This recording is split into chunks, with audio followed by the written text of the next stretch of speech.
हे दोस्तों, welcome back to I tutor and I am Tauseef Khan Pathan. You are watching science lecture. Okay, तो क्या आपने कभी सोचा है कि हम जो फूड ईट कर रहे हैं उसमें क्या है और वो हमारी बॉडी में जब एंटर होता है तो उसके बाद हमारी बॉडी में उसके साथ क्या होता है ना। तो ये टॉपिक आज का हमारा है जिसको हम डिस्कस करने वाले हैं।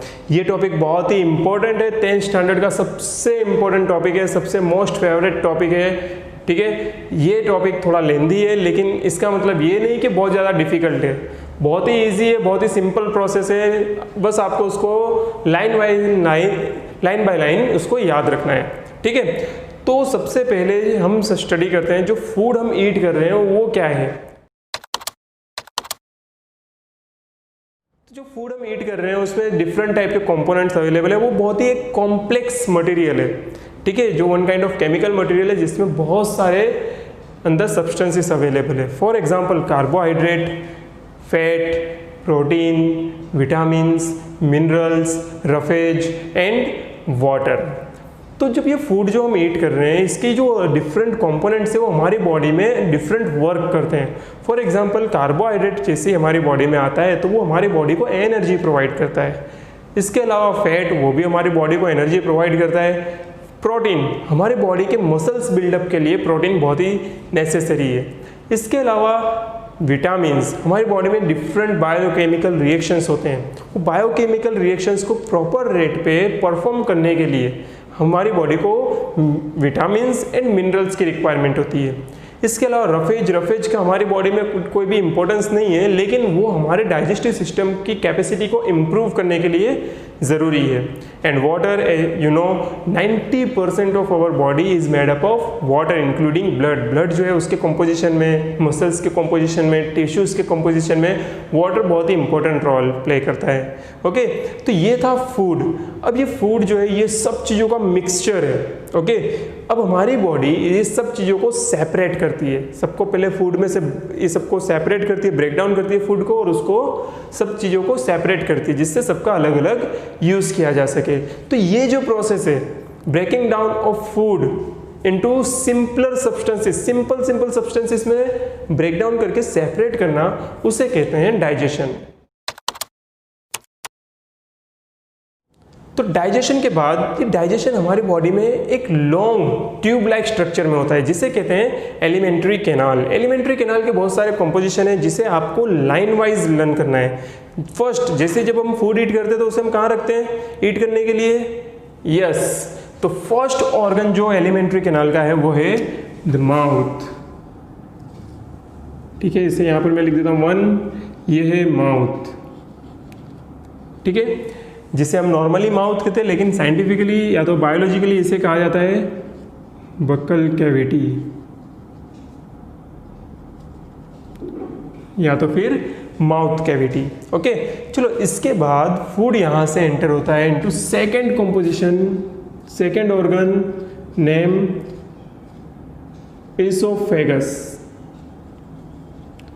ठीक है, जिसे नॉर्मली लैंग्वेज में कहा जाता है फूड पाइप।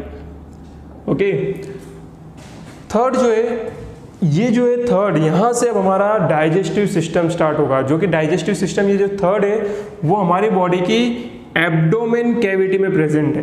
कहाँ पर प्रेजेंट है? Abdomen cavity. जो चेस्ट रीजन होता है उसे कहा जाता है थोरेसिक कैविटी और उसके बाद जो स्टमक रीजन होता है उसे कहा जाता है एब्डोमेन कैविटी। और ये दोनों कैविटीज को सेपरेट करता है डायाफ्रेम, एक पर्दे लाइक स्ट्रक्चर है। ठीक है, डायाफ्रेम एक ये दोनों को सेपरेट करता है।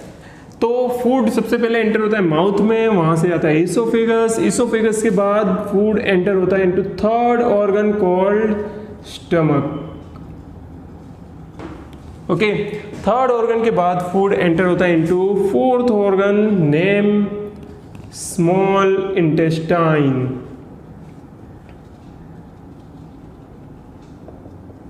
ओके, नेक्स्ट फूड एंटर होता है into fifth organ name large intestine and last one sixth organ rectum and seventh opening called anus. Okay तो ये थे एलिमेंट्री कैनाल के ऑर्गन्स जहाँ से फूड पास ऑन होता है, जिसे आपको लाइन वाइज लर्न करना है, क्योंकि ऐसा तो हो नहीं सकता फूड जो first of all small intestine में एंटर हो सकता है, नहीं हो सकता ना। तो सबसे पहले फूड कहाँ एंटर होता है? माउथ, देन वहाँ से फिर कहाँ जाता है? ईसोफेगस और food pipe, then stomach, then small intestine, large intestine, rectum and anus. तो ये था एक लॉन्ग ट्यूब जिसके अंदर से फूड पास होता है, जिसे कहते हैं एलिमेंट्री कैनाल। अच्छा, फूड को डाइजेशन करने के लिए और भी सब्सटेंसेस की रिक्वायरमेंट होती है, जो सब्सटेंसेस अदर ऑर्गन में प्रिपेयर होते हैं, जिसे कहते हैं एसोसिएटिव डाइजेस्टिव ग्लैंड। इस तरह की टोटल 3 एसोसिएटिव डाइजेस्टिव ग्लैंड हमारी बॉडी में प्रेजेंट है। फर्स्ट एसोसिएटिव डाइजेस्टिव ग्लैंड है जिसका नेम है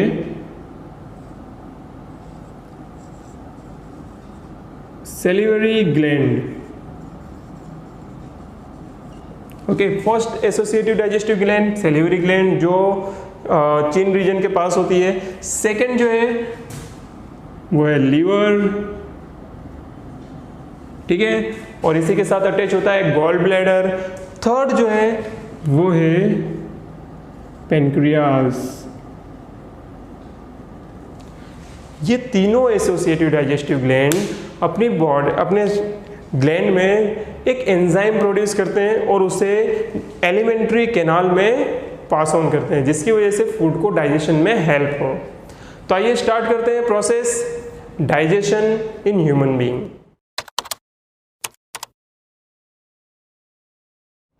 तो जैसे ही हमने फूड को डाइजेशन के लिए, जैसे हमने फूड जो ईट करते हैं उसे हम कहाँ रखते हैं? माउथ में। जैसे ही माउथ में फूड एंटर होता है डाइजेशन प्रोसेस स्टार्ट होती है। माउथ में सबसे पहले हमारे क्या अवेलेबल है? यस, टीथ अवेलेबल है एंड टंग अवेलेबल है। ये दोनों स्ट्रक्चर फूड को डाइजेशन के लिए बहुत ही इंपॉर्टेंट रोल प्ले करते हैं। जैसे कि फॉर एग्जांपल टीथ भी अलग अलग टाइप्स के होते हैं, आप पिक्चर में देख सकते हैं। तो incisors, canines, molar and premolar, ये सबका अलग अलग वर्क है। इंसीजर, कैनाइन जो बाइटिंग के लिए, टीयरिंग के लिए हेल्पफुल है। मोलर्स एंड प्री मोलर्स जो फूड को ग्राइंडिंग करने के लिए यूजफुल है। ठीक है, टंग का वर्क है, ये फूड को माउथ के अंदर प्रॉपर रोटेट करता है, जो कि मस्कुलर टंग अवेलेबल है जो रोटेट करता है, और प्लस हमारी बॉडी में सलाइवा प्रोड्यूस होता है। ओके, जैसे कि आपने कभी कोई स्वीट डिश देखी होगी, गुलाब जामुन आप देखेंगे तो क्या होगा? माउथ वाटरिंग करने लगेगा ना। तो ये वाटर नहीं है, ओके, ये है सलाइवा। सलाइवा प्रोड्यूस होता है जो कि डाइजेशन के लिए बहुत ही इंपॉर्टेंट रोल प्ले करता है।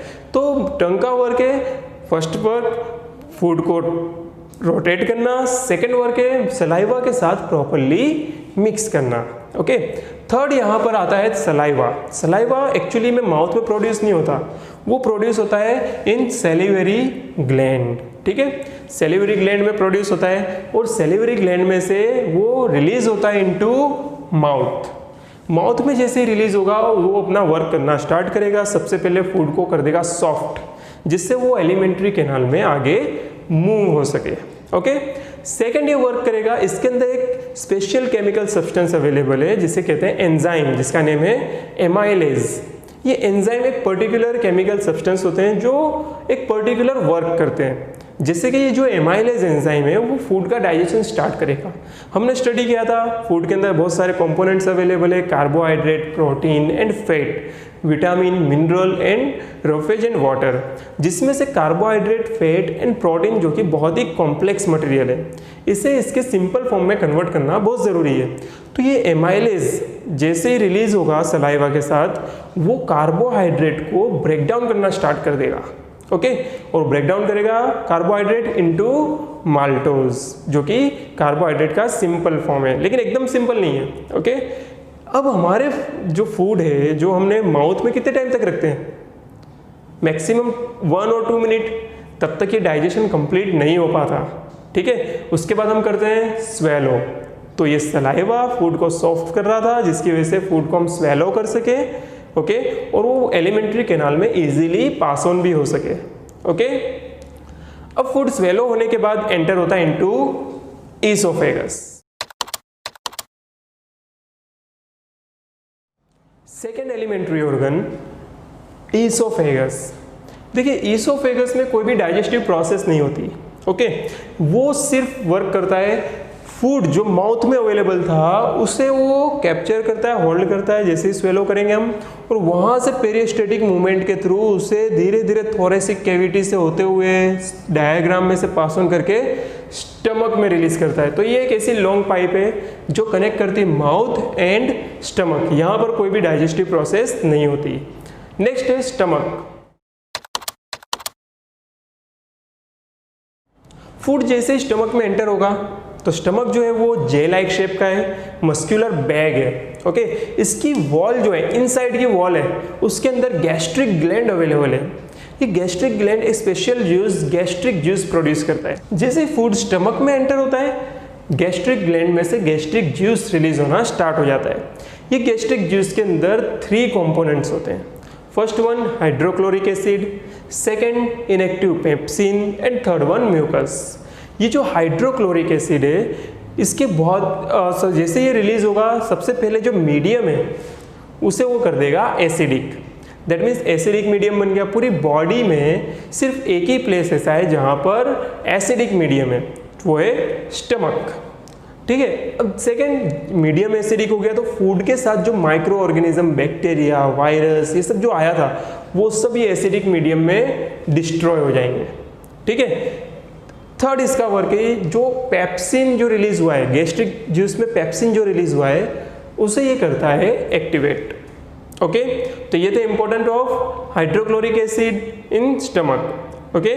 चलो उसके बाद सेकंड गैस्ट्रिक जूस में से रिलीज हुआ था पेप्सिन। पेप्सिन जो है वो इनएक्टिवेट रहता है, लेकिन जैसे एसिड रिलीज होता है वो एक्टिवेट हो जाता है। एक्टिवेट होगा तो वो कॉम्प्लेक्स प्रोटीन को डाइजेशन करना स्टार्ट करेगा, ओके। एंड थर्ड वन, अच्छा ये एसिड है एंड सेकेंड वन पेप्सिन है, ये स्टमक की वॉल को भी डैमेज कर सकते हैं। तो ऐसा ना हो इसी के लिए रिलीज होता है म्यूकस। म्यूकस एक प्रोटेक्टिव लेयर है जो स्टमक के सराउंडिंग, इनर वॉल के सराउंडिंग लेयर हो जाता है, जिसकी वजह से HCl, पेप्सिन स्टमक की वॉल को डैमेज ना कर सके। आपने सुना होगा कितने लोगों को एसिडिटी की प्रॉब्लम होती है ना। तो कभी कभी वो लोग कुछ ऐसा फूड ईट करते हैं जिसकी वजह से ये म्यूकस का लेयर धीरे धीरे कोरोड हो जाता है, थिन हो जाता है। तो अब एसिड एंड ये जो है एसिड है या तो फिर पेप्सिन है, वो उनके स्टमक की वॉल को डैमेज करना स्टार्ट करता है, जिसकी वजह से इरिटेशन होती है, जिसके बारे में आप फर्दरली चैप्टर नंबर 2 में स्टडी करेंगे पीएच में, ओके। तो यहाँ पर होता है, ये प्रोसेस होती है स्टमक में, ओके। इसके बाद अप्रोक्सीमेटली फूड यहाँ पर 2 to 3 आवर्स तक रहता है और फिर एंटर होता है into small intestine. Human digestive system का सबसे लॉन्ग पार्ट स्मॉल इंटेस्टाइन। अगर एडल्ट ह्यूमन की बात करें तो अप्रोक्सीमेटली 6.5 मीटर लॉन्ग होता है। अच्छा ये इतना लॉन्ग है 6.5 मीटर, तो हमारी बॉडी में फिट कैसे? तो इसको गुच्छा करके अंदर रख दिया हुआ है, ओके। तो ये एंटेंगल किया हुआ है और उसको अंदर हमने पैक किया हुआ है, ओके। तो ये एक तो 6.5 मीटर लॉन्ग है, फिर भी इसे स्मॉल कह रहे हैं हम, क्योंकि ये जो है बहुत ही थीन है, इसका जो डायामीटर है वो बहुत ही कम है, इसकी वजह से इसे स्मॉल इंटेस्टाइन कहा जाता है। तो फूड स्टमक में से रिलीज होता है और एंटर होता है इनटू स्मॉल इंटेस्टाइन, जिसका regulation stomach and small intestine के बीच में एक स्फिंक्टर मसल यहाँ पर अवेलेबल होता है, वो करते हैं। स्टमक में से फूड स्मॉल इंटेस्टाइन में एंटर हो सकता है, लेकिन स्मॉल इंटेस्टाइन का फूड स्टमक में एंटर नहीं हो सकता, ठीक है। स्मॉल इंटेस्टाइन जो है वो डाइजेशन प्रोसेस में बहुत ही इंपॉर्टेंट है और ऑलमोस्ट डाइजेशन स्मॉल इंटेस्टाइन में कंप्लीट होता है।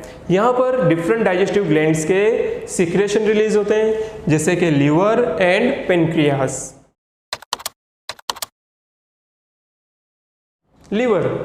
लीवर जो है ये सबसे largest digestive associated digestive gland है, जिसमें प्रोड्यूस होता है बाइल, और ये बाइल जो है वो प्रोड्यूस लीवर में होता है, लेकिन ये बाइल स्टोर होता है इनटू गॉल ब्लैडर, जो कि लीवर के साथ ही अटैच होता है। किस में स्टोर होता है? Gall bladder. और रिलीज कहाँ होता है? तो रिलीज होता है स्मॉल इंटेस्टाइन। देखिए याद रखिए, प्रोड्यूस कहाँ पर हुआ, लीवर में, स्टोर कहाँ पर हुआ, गॉल ब्लैडर में, एंड रिलीज कहाँ पर हुआ, स्मॉल इंटेस्टाइन में। तो अब ये यहाँ पर सबसे पहले बाइल जैसे रिलीज होगा, येलोइश ग्रीन लिक्विड है, और जैसे रिलीज होगा तो ये सबसे पहले जो एसिडिक मीडियम था स्टमक में, फूड का एसिडिक मीडियम हो गया था, उसे ये कर देगा अल्कलाइन। क्यों ऐसा होगा, क्योंकि स्टमक के पास तो प्रोटेक्टिव लेयर म्यूकस अवेलेबल है, लेकिन स्मॉल इंटेस्टाइन के पास कोई म्यूकस अवेलेबल नहीं है। अगर यहाँ पर इसे अल्कलाइन में कन्वर्ट नहीं किया तो वो हमारे स्टमक जो स्मॉल इंटेस्टाइन की वॉल है उसे वो डैमेज कर सकता है। ओके, तो यहाँ पर बाइल सबसे फर्स्ट वर्क क्या करेगा, मीडियम को अल्कलाइन कर देगा। ओके, सेकेंड वर्क होगा जो फैट, जो बहुत ही लार्ज ग्लोब्यूल्स होंगे, उसे ये ब्रेक डाउन करेगा इनटू स्मॉल ग्लोब्यूल्स। ओके, ये प्रोसेस को कहते हैं इमल्सिफिकेशन। ओके, तो दो वर्क है इसके। नेक्स्ट सीक्रेशन होता है फ्रॉम पेनक्रियास। पेनक्रियास से रिलीज होता है पेनक्रियाटिक जूस, जो रिलीज होता है into small intestine. Okay, small intestine में पेनक्रियाटिक जूस रिलीज होगा, जिसमें 3 कंपोनेंट्स होते हैं। First one amylase, second trypsin, and third one lipase. आपने एमाइलेज एक और जगह सुना था अभी, यस, माउथ में, लेकिन वहां पर उसका वर्क इनकम्प्लीट था। तो वो इनकम्प्लीट वर्क कंप्लीट कहाँ पर होगा, स्मॉल इंटेस्टाइन। तो स्मॉल इंटेस्टाइन में जो एमाइलेज है उसे कहा जाता है पेनक्रियाटिक एमाइलेज, क्योंकि वो पेनक्रियास से रिलीज हुआ है। तो पेनक्रियाटिक एमाइलेज अपना इनकम्प्लीट वर्क, क्या इनकम्प्लीट रह गया था वर्क, कार्बोहाइड्रेट का डाइजेशन इनकम्प्लीट था, तो यहाँ पर आके कार्बोहाइड्रेट का कंप्लीट डाइजेशन कर देगा। सेकेंड ट्रिप्सिन प्रोटीन को डाइजेस्ट करेगा, एंड थर्ड वन लाइपेज, वो फैट को डाइजेशन करेगा। After the secretion of bile and pancreatic juice, small intestine release intestinal juice that completes the digestion. Finally, जो food के large complex structures थे वो सब सिंपल सब्सटेंस में कन्वर्ट होंगे।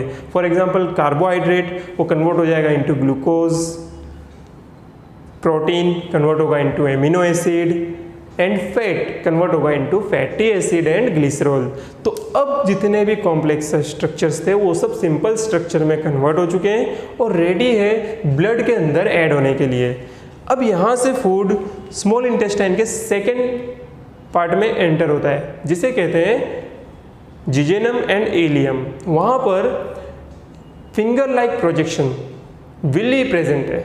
ये विल्ली जो है वो उसमें से डाइजेस्टेड फूड में से जितने भी इंपॉर्टेंट मटेरियल है वो सबको एब्जॉर्ब करेगी और ब्लड में ऐड करेगी। ओके, जितने भी इंपॉर्टेंट मटेरियल है वो सबको एब्जॉर्ब कर लिया जाएगा और उसे ब्लड में ऐड कर दिया जाएगा, और ब्लड के थ्रू इंपॉर्टेंट मटेरियल जैसे fatty acid, glucose, then amino acid, ये पूरी बॉडी में ट्रांसफर होंगे।